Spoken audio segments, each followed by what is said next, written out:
Hi everyone, welcome back to the channel. I hope आप सभी अच्छे होंगे। आज की ये जो वीडियो है वो हिंदी की फर्स्ट क्लास रहने वाली है for your Jharkhand B Ed entrance exam. तो जैसा कि आप सब जानते हैं, इंग्लिश की क्लासेस ऑलरेडी चल रही थी। आप लोगों ने रिक्वेस्ट करी कि हिंदी की भी क्लासेस होनी चाहिए। So here I am. हम लोग हिंदी को भी अच्छे से कंप्लीट करेंगे एंड मेरी कोशिश रहेगी कि ये सीरीज़ भी आप लोगों के लिए हेल्पफुल रहे। ठीक है, तो जैसा कि हम सब जानते हैं, हमारे पेपर में 15 क्वेश्चंस जो आएंगे वो हिंदी के सेक्शन से आएंगे और जो कि क्या रहेंगे, कॉन्सेप्चुअल रहेंगे। ठीक है, इसलिए हम क्या करेंगे कि कॉन्सेप्ट बिल्डिंग पर ज़्यादा ध्यान देंगे। ठीक है, तो चलिए इस सेशन को स्टार्ट करते हैं। सबसे पहले कुछ बेसिक बातों को हम लोग समझेंगे। तो यहाँ मैंने लिखा है शब्द या पद। ठीक है, अब ये दोनों में अंतर हमें समझना है। तो शब्द के बारे में मैंने यहाँ क्या लिखा है, जब शब्द स्वतंत्र रूप में प्रयुक्त हो। ठीक है, तो बेसिकली यहाँ मैंने शब्द और पद के बीच में अंतर बताने के लिए ऐसा लिखा है। ठीक है, वैसे हम लोग शब्द के बारे में क्या जान रहे हैं कि शब्द वो होते हैं जो वर्णों के मेल से बनते हैं और कुछ एक अच्छा अर्थ देते हैं। ठीक है, उसका कुछ मीनिंग भी होना चाहिए, उसे ही हम क्या कहते हैं, शब्द कहते हैं। ठीक है, बट यहाँ पे हम क्या कर रहे हैं, शब्द और पद के बीच में अंतर कर रहे हैं। इसलिए मैंने लिखा है जब शब्द स्वतंत्र रूप से प्रयुक्त होते हैं तो उसको शब्द कहते हैं। जबकि पद क्या होता है, पद वह होता है कि जब शब्द वाक्य के अंग के रूप में प्रयोग हो तो उसे ही हम क्या कह देते हैं, पद कह देते हैं। ठीक है, जैसे कि अगर मैंने सिर्फ ये कहा कमल लिखा, ठीक है, कमल, नमक, कलम, इस तरह जब मैं अलग अलग से लिख रही हूँ, स्वतंत्र रूप से लिख रही हूँ, तो इसे हम क्या कहेंगे, शब्द कहेंगे। ठीक है, वहीं अगर मैं एक सेंटेंस के रूप में इसे लिखूँ, जैसे कमल एक फूल है, ठीक है, तो जब मैं सेंटेंस के अंदर में लिख रही हूँ कमल वर्ड, तो यहाँ कमल क्या है, एक पद है। क्यों पद है, क्योंकि यह एक वाक्य में प्रयुक्त हो रहा है। ठीक है, अब हम लोग देखेंगे कि पद के क्या भेद होते हैं। ठीक है, इंग्लिश में इसे ही हम क्या पढ़ते हैं, पार्ट्स ऑफ स्पीच के नाम से जानते हैं। ठीक है, तो यहाँ पे पद के भेद हमारे 5 होते हैं। अब इसे सबसे पहले देखिए, पहला है हमारा संज्ञा, दूसरा सर्वनाम, तीसरा विशेषण, चौथा क्या है हमारा क्रिया, और फिफ्थ क्या है हमारा अव्यय है। ठीक है, तो ये जो अव्यय है वह फिर इसके अंतर्गत ही हम लोग 4 पढ़ते हैं। ठीक है, क्रिया विशेषण, संबंध बोधक, समुच्चय बोधक, विस्मयादि बोधक। इसे ही हम इंग्लिश में क्या क्या बोलते हैं। संज्ञा को मैं एक सीरीज़ में बोल देती हूँ, जिससे कि आप लोग अगर इंग्लिश बैकग्राउंड से और हिंदी समझने में प्रॉब्लम होती है तो आप लोग इस चीज़ को जनरलाइज कर लो। ठीक है, नाउन, प्रोनाउन, एडजेक्टिव, वर्ब, और अव्यय के अंदर ही हम लोग क्या पढ़ते हैं, क्रिया विशेषण पढ़ते हैं, जो हो गया एडवर्ब, फिर हमारा कंजक्शन, इंटरजेक्शन, प्रपोजिशन, ये सारा। ठीक है, तो ये सारा इंग्लिश में हम लोग पार्ट्स ऑफ स्पीच बोलते हैं, और यहाँ पे हम क्या बोलते हैं, पद के भेद बोलते हैं। हिंदी में ये कितने होते हैं, 5 होते हैं, संज्ञा, सर्वनाम, विशेषण, क्रिया, अव्यय। अव्यय के अंतर्गत ही 4 आते हैं। ठीक है, अब बेसिक सी बात ये थी, और इसे ही हमें क्या करना है, ग्रामर में हमें मेनली यही पढ़ना होता है। ठीक है, इसी के रूल्स और कहाँ क्या प्रयुक्त होता है, क्या कितने किसके भेद हैं। ठीक है, ये सारी चीज़ें हमें पढ़नी होती है। तो बेसिक हमारा यहाँ से स्टार्ट हो चुका है। आई होप यहाँ तक क्लियर हुआ हो। अब हम लोग देखेंगे एक बहुत ही प्यारे से कॉन्सेप्ट को, विकारी और अविकारी। ठीक है, विकारी और अविकारी शब्द क्या होते हैं। ठीक है, विकारी शब्द के बारे में मैंने क्या लिखा है, जिन शब्दों का रूप परिवर्तन होता रहता है वे विकारी शब्द कहलाते हैं। ठीक है, मतलब कि जिन शब्दों को हम लोग क्या करें, वचन, लिंग आदि के अनुसार क्या करते हैं, चेंज कर सकते हैं। ठीक है, जिसमें परिवर्तन लाया जा सकता है, उसे ही हम क्या कहते हैं, विकारी शब्द कहते हैं। जैसे कि मैंने एग्जाम्पल लिखा है गाय, व फिर बहुवचन में हम बनाएंगे तो इसी को हम क्या लिख देते हैं, गायें लिख देंगे। ठीक है, मैं का मुझे, हम लोग। ठीक है, फिर उसके बाद अच्छा, अच्छी, अच्छे। ठीक है, तो इस तरह से हम क्या करें, इन शब्दों को क्या कर सकते हैं, बदल सकते हैं। ठीक है, जब हम बदल पा रहे हैं तो ये शब्द कैसे शब्द हैं, विकारी शब्द हैं। विकारी शब्द का अर्थ है जिसमें कि हम विकार उत्पन्न कर सके, कोई चेंज ला सके। ठीक है, अब हमारा क्वेश्चन कहाँ से बन सकता है, क्वेश्चन यहाँ से बन सकता है। ठीक है, कि आपको ऑप्शन दे दिया जाएगा और बोला जाएगा कि बताओ कौन सा विकारी शब्द नहीं होता। ठीक है, या फिर कौन सा विकारी शब्द होता है, और ऑप्शंस भी उसी तरह से सेट किए जाएंगे। ठीक है, तो यहाँ पे आप लोग ध्यान रखोगे कि संज्ञा, सर्वनाम, विशेषण, क्रिया, ये सब क्या होते हैं, विकारी शब्द होते हैं। इनमें चेंज लाया जा सकता है। ठीक है, संज्ञा, सर्वनाम, विशेषण, क्रिया, इसमें चेंजेस लाए जा सकते हैं। ओके, इन सब चीज़ों को हम डिटेल में पढ़ेंगे। फिर भी मैं बता देती हूँ, जैसे संज्ञा है, यहाँ मैंने गाय को गायें लिखा। ठीक है, तो क्या हुआ, चेंज आया ना उसमें। सर्वनाम में मैं को मुझे लिखा, मैंने लिखा। ठीक है, तो यहाँ पे फिर से चेंज आया। जो मूल रूप है उसमें क्या कर रहे हैं हम लोग, परिवर्तन कर रहे हैं। तो इस तरह से ये विकारी शब्द है। ठीक है, और क्रिया में जाएगी, जाएगा। ठीक है, या फिर किसी भी जाता था, जाती है। ठीक है, इस तरह से क्रिया में हम लोग क्या कर रहे हैं, जाता, जाती, जाएगा, इस तरह का परिवर्तन कर रहे हैं, तो ये भी क्या है, विकारी है। और विशेषण में उसी तरह गोरा, गोरी, चेंज हो रहा है ना, लिंग के अनुसार चेंज हो रहा है, ठीक है। तो ये सारे क्या है, इन चारों को हम विकारी शब्द कहते हैं, ठीक है।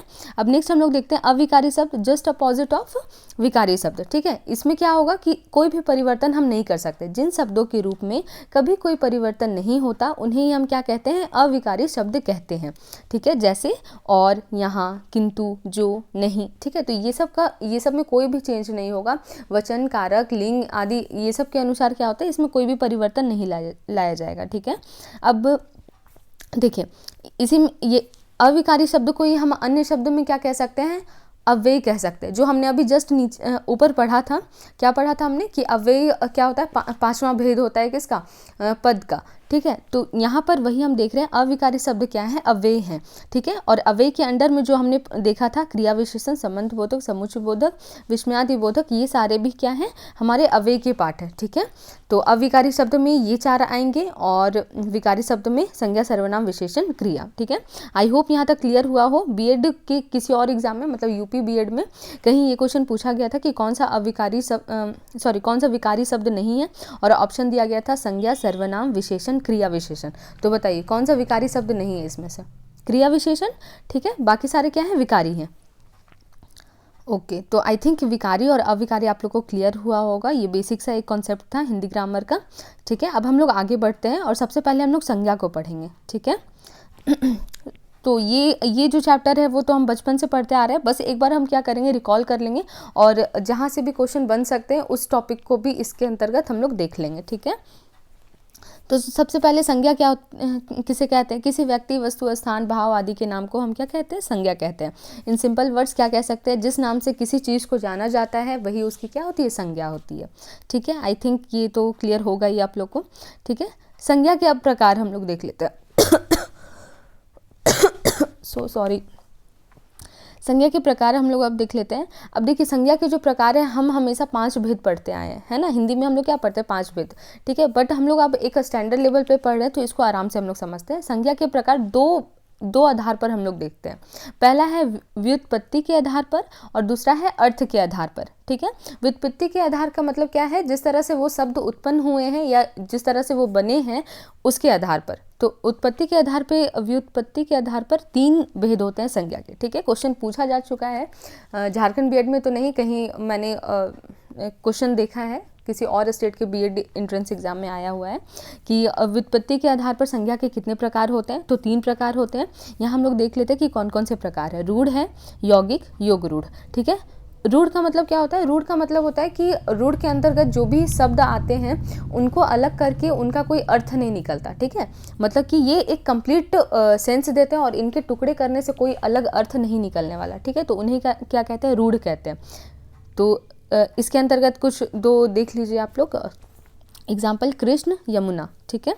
अब नेक्स्ट देखिए यौगिक। यौगिक का मतलब होता है कि 2 शब्दों के मेल से जो बन रहा है उसे क्या कह देते हैं, हम यौगिक कह देते हैं। जैसे पन, घट, पाठशाला, ठीक है। अब थर्ड हम लोग देखेंगे योग रूढ़। योग रूढ़ क्या होता है, ये भी क्या होता है, यौगिक शब्द ही होते हैं, यौगिक शब्द होते हैं लेकिन कुछ अलग ही मतलब देते हैं। जैसे कि जलज अगर हम बोल रहे हैं तो जलज का एक अर्थ क्या होता है, हमारा कमल होता है, ठीक है। जैसे लंबोदर बोलेंगे तो लंबोदर का मतलब क्या हुआ, गणेश भगवान हुए, ठीक है। तो ये हुआ योग रूढ़ आपका। तो आई थिंक व्युत्पत्ति के आधार पर आप लोगों को क्लियर होगा। 3 भेद होते हैं, रूढ़, यौगिक, योग रूढ़, ठीक है। बस ध्यान रखना है कि व्युत्पत्ति के आधार पर भी 3 भेद होते हैं और नाम भी याद रखें आप लोग थोड़ा, ठीक है। अब अर्थ के आधार पर देखते हैं। तो बचपन से हम यही पढ़ते आ रहे हैं कि अर्थ के आधार पर 5 भेद होते हैं, संज्ञा के 5 भेद होते हैं, ठीक है। कौन सा हम लोग देखेंगे, सबसे पहले व्यक्तिवाचक संज्ञा। जब व्यक्ति विशेष की बात हो, ठीक है, मतलब कि जब हम पर्टिकुलर कोई चीज़ की बात कर रहे हैं, उसके प्रॉपर नाम से बता रहे हैं उसको, तो क्या हो जाएगा, हमारा प्रॉपर नाउन हो जाएगा या फिर व्यक्तिवाचक संज्ञा हो जाएगा। जैसे कि राम, गंगा, पटना, ठीक है। नेक्स्ट पर आते हैं जातिवाचक संज्ञा, मतलब पूरी जाति का इससे बोध होगा। जब हम लड़का कह रहे हैं तो पूरी संसार के सभी लड़कों की बात होगी। जब हम कहेंगे राहुल तो सिर्फ एक राहुल पर्टिकुलर की बात होगी। तो ये जो राहुल है हमारा वो क्या हो गया, व्यक्तिवाचक संज्ञा हो गया, जबकि जो लड़का हम बोल रहे हैं वो क्या हुआ, जातिवाचक संज्ञा हुआ, ठीक है। और नदी मैंने लिखा है तो नदी से क्या हुआ, पूरी दुनिया भर की जितनी भी नदियां हैं सबका बोध हो गया। बट हम यही कहें कि गंगा नदी, तो गंगा यहाँ पर क्या है, जो भारत में बहती है, एक प्रॉपर एक व्यक्ति विशेष की हम लोग यहाँ बात कर रहे हैं, ठीक है। तो गंगा क्या हो जाएगी, व्यक्तिवाचक संज्ञा में आएगी, और नदी क्या हो जाएगी, जातिवाचक संज्ञा में आएगी, ठीक है। अब नेक्स्ट पर चलते हैं, द्रव्यवाचक संज्ञा। द्रव्यवाचक संज्ञा में बेसिकली जो सामग्री या पदार्थ की हम बात करते हैं वो इसके अंतर्गत आएंगे। जैसे सामग्री या पदार्थ हमारे तीन अवस्था में पाए जाते हैं, सबको पता है, ठीक है। तो बस एग्जाम्पल को समझने के लिए मैंने तीनों अवस्थाओं में लिखा है। ठोस में देख लीजिए एग्जाम्पल, सोना, ऊन। द्रव्य में तेल, दूध, घी, ये आदि सारे यहाँ आ जाएंगे। और गैसीय में देख लेते हैं, धुआं और क्या, ऑक्सीजन, ठीक है। तो द्रव्यवाचक संज्ञा भी क्लियर हुआ होगा। इसमें मटेरियल की हम लोग बात करते हैं, सामग्री या पदार्थ की बात करते हैं, ठीक है। फोर्थ हम लोग देखेंगे समूहवाचक संज्ञा। समूहवाचक, जिससे किसी समूह या समुदाय का बोध हो तो उसे ही हम क्या कहते हैं, समूहवाचक संज्ञा कहते हैं। जैसे कि मैंने यहाँ लिखा है टीम, परिवार, सेना, ठीक है। इसके अलावा समिति, सभा, ये आदि क्या होते हैं, हमारे समूहवाचक संज्ञा कहलाते हैं, ठीक है। नेक्स्ट पर देखते हैं हम लोग भाववाचक संज्ञा। भाववाचक संज्ञा क्या होता है, किसी भाव, गुण या दशा का जो बोध कराएं उन शब्दों को ही हम क्या कह देते हैं, भाववाचक संज्ञा कहते हैं। जैसे कि क्रोध, कोमल, बचपन, ठीक है। ये सारा क्या होता है, भाववाचक संज्ञा, जिससे किसी जिन शब्दों से भाव, गुण, दशा आदि का पता चले, ठीक है। अब यहाँ पे हम देखते हैं एक बहुत ही इंपॉर्टेंट पॉइंट है, जातिवाचक संज्ञा सर्वनाम, विशेषण, क्रिया तथा अव्यय में आव, तव, पन, अन, इमा, ई, ता, हट प्रत्यय जोड़कर भाववाचक संज्ञा बनाए जाते हैं, ठीक है। तो अब आपका जो क्वेश्चन है ना, वो यहाँ से बनने की पूरी संभावना है, ठीक है। तो इसको समझिएगा आप लोग। पहले जो भाववाचक संज्ञा है ना, वो बनाए जाते हैं, ठीक है। कैसे बनाए जाते हैं, प्रत्यय लगाकर, ठीक है। प्रत्यय क्या होता है, प्रत्यय शब्द के अंत में लगते हैं और उसका अर्थ बदल देते हैं, ठीक है। शब्द के अंत में लग करके किसी शब्द का अर्थ बदल देने वाले को ही क्या कहते हैं, हम लोग प्रत्यय बोलते हैं, जो कि लास्ट में लगे। उपसर्ग क्या होता है, जो आगे में लग करके किसी भी शब्द का अर्थ बदल देता है। तो यहाँ पे हम लोग प्रत्यय की बात कर रहे हैं, ठीक है। और प्रत्यय कौन कौन से, जैसे आव, तव, पन, अन, इमा, ई, ता, हट, ये सारे जो प्रत्यय हैं, ये सब को जोड़ करके क्या बनाया जाता है, भाववाचक संज्ञा बनाया जाता है। अब ये सब जो प्रत्यय हैं वो किसमें हम लोग जोड़ेंगे, जातिवाचक संज्ञा में जोड़ सकते हैं, सर्वनाम में जोड़ सकते हैं, विशेषण, क्रिया, अव्यय, ये सब में जोड़ सकते हैं, ठीक है। तो चलिए इस चीज़ को हम लोग देख लेते हैं, और यहाँ से ही आप लोगों का क्वेश्चन बनेगा कि कौन सा प्रत्यय लगा करके इस संज्ञा को भाववाचक बना दिया जाएगा, ठीक है। इस तरह का क्वेश्चन बनता है, ठीक है। अब नेक्स्ट स्लाइड हम लोग का वही रहेगा। सर्वनाम से जब हम भाववाचक संज्ञा बनाते हैं तो कुछ एग्जाम्पल देख लीजिए। जैसे अपना, अपना क्या है, सर्वनाम है, उसका ही भाववाचक क्या बन जाएगा, अपनत्व बन जाएगा। मम का ममतव्य, और निज का निजतव्य, ठीक है। अब नेक्स्ट देखिए, विशेषण से भाववाचक संज्ञा, ये मोस्ट इंपॉर्टेंट है, इससे क्वेश्चन बनता ही बनता है, ठीक है। क्वेश्चन कैसा रहेगा कि आपको वर्ड दे दिया जाएगा और बोला जाएगा कि कौन सा प्रत्यय लगा करके भाववाचक संज्ञा बन जाएगा, या फिर सिंपल ये रहेगा कि इनमें से भाववाचक संज्ञा को पहचानिए। तो भाववाचक संज्ञा आप लोग कैसे पहचानेंगे, जब आप लोग ये वाला थोड़ा और देख लेंगे, ठीक है। जो भी मैंने लिखा है पहचानना समझ आ जाएगा, ठीक है, इन्हीं एग्जाम्पल से। तो विशेषण में देखते हैं कि सुंदर, सुंदर से क्या बन सकता है, सुंदरता, सौंदर्य। वीर से वीरता, वीरत्व। धीर से बन जाएगा हमारा धीरता, धैर्य।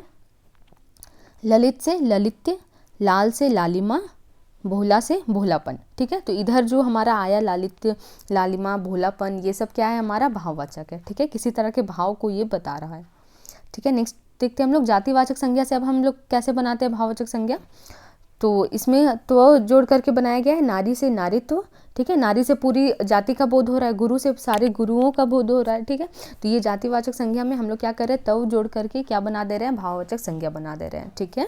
अब नेक्स्ट देखते हैं हम लोग क्रिया। क्रिया से अब हम लोग भाववाचक संज्ञा कैसे बनाते हैं, घबराना, ठीक है। घबराना क्या है, एक प्रकार का कार्य है, ठीक है, क्रिया है। तो घबराना से घबराहट, हट का प्रयोग हमने किया।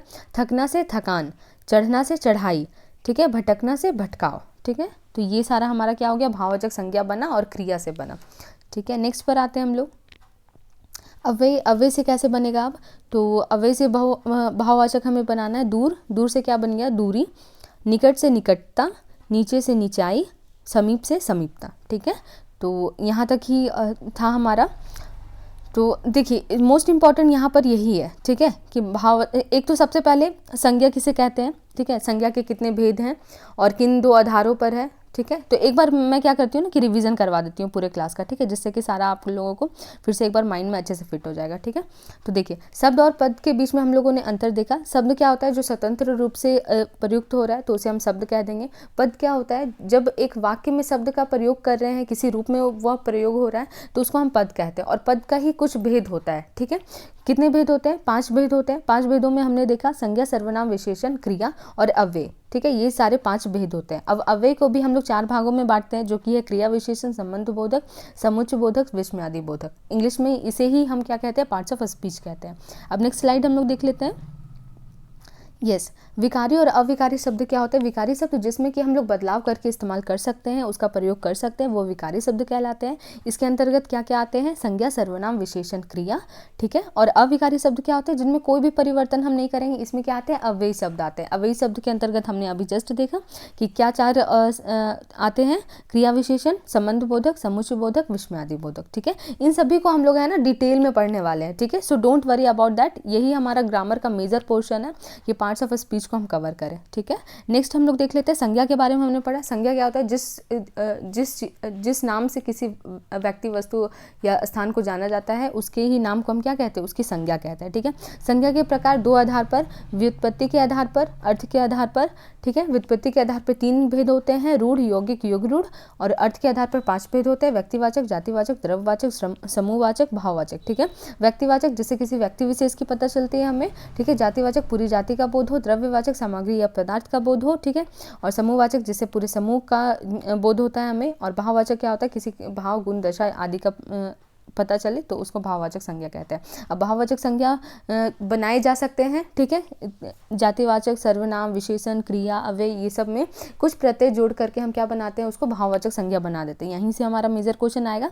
और यहाँ आप लोगों ने देख लिया कि किस तरह से हम लोग चेंज कर सकते हैं जातिवाचक से भाववाचक में, विशेषण से भाववाचक संज्ञा में, ठीक है। तो आई होप यहाँ तक आप लोगों को क्लियर रहा हो। एंड ये क्लास बेसिक सी क्लास थी। इसके आगे हम लोग क्या पढ़ेंगे, सर्वनाम पढ़ेंगे। और मेरी कोशिश रहेगी कि मैं शाम तक में वीडियो अपलोड कर दूं, क्योंकि हिंदी की अभी तक कोई भी क्लास नहीं हुई है, ठीक है। एंड इसके साथ ही इंग्लिश में भी आज हम लोग करेंगे प्रेपोजिशन चैप्टर, ठीक है। वो भी शाम तक आई होप 3 बजे तक मैं अपलोड कर दूँगी, ठीक है। तो इसी तरह आप लोगों को पढ़ते रहना है, बिल्कुल रेगुलरली पढ़िए, बिल्कुल होगा और आप ही लोग को करना है। And that's it, bye bye, take care.